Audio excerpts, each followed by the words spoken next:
Hello, guys, and welcome back to episode 3 of Career with Hinal Shah.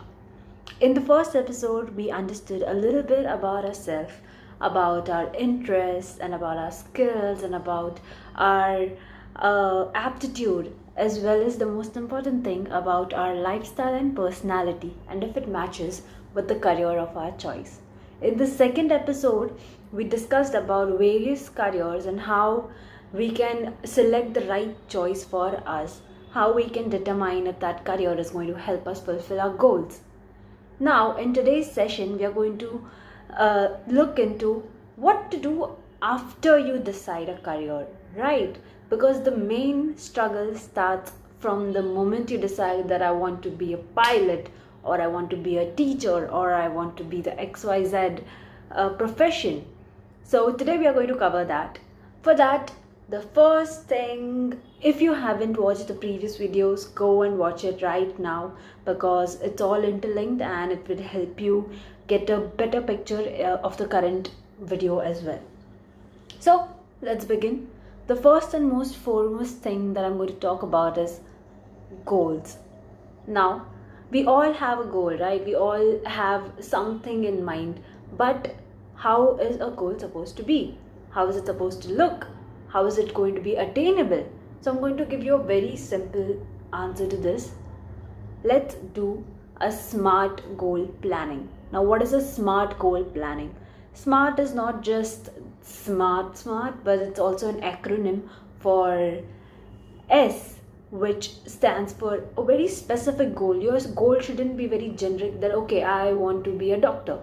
No, what kind of doctor do you want to be? Where do you want to practice? Do you want to be in India? Do you want to be abroad? Do you want to be in Mumbai, in Delhi? Where do you want to be?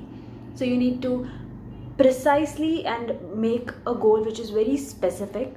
The second in SMART is M, which stands for measurable. Your goal should be something which is measurable. It shouldn't be abstract like I'm going to be a good doctor. You cannot measure good, but you can study something. You can say something like I'm going to be a surgeon. That is measurable. Or I'm going to be someone, it should be very measurable. So that is the second point. The third point in SMART is A, which is attainable. You also need to assess whether the goal is attainable or not. It is okay to have high goals. In fact, you should have high goals, but you also need to be a little practical whether you are going to reach that goal or not. And after that, in the SMART goal planning, we have R, which is realistic. It is again very similar to attainable, where you keep your goals very realistic, very practical. Don't be very, hop onto ideas and imagination. No, let's make it more specific, more measurable, attainable, and realistic. Let's keep our goals like that. And the last thing in SMART goal planning is time bound. T, which stands for time bound. Now, why time bound?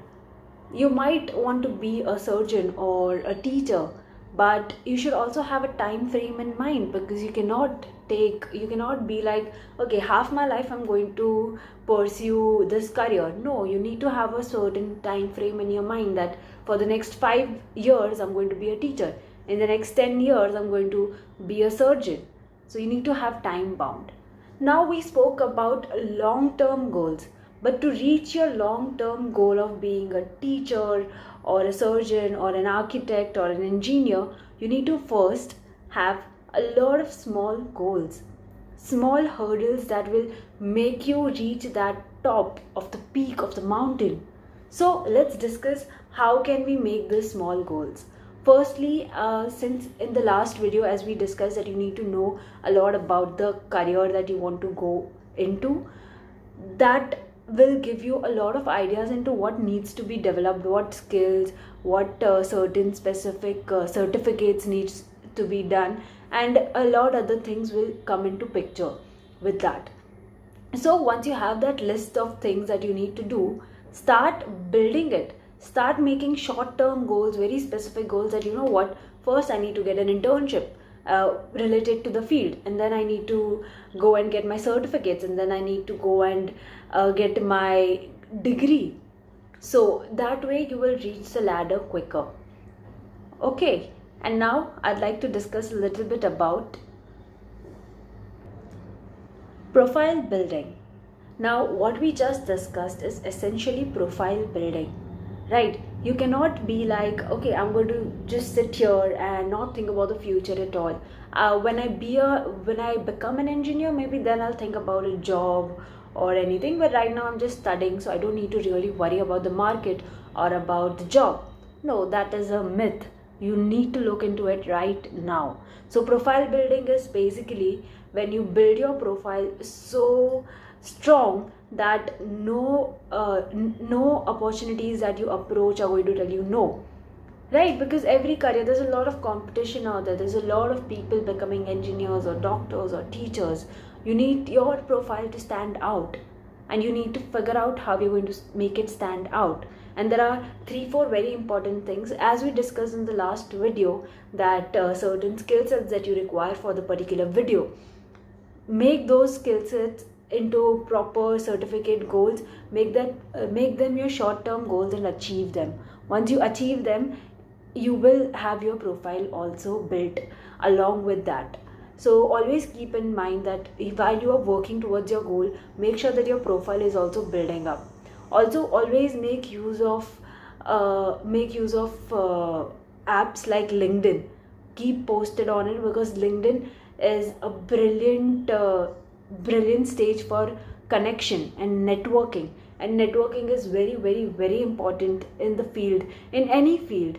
It is not just for job opportunities, but even to build something, to learn something, to help each other. So it's a beautiful feeling of community when you are in that, networking.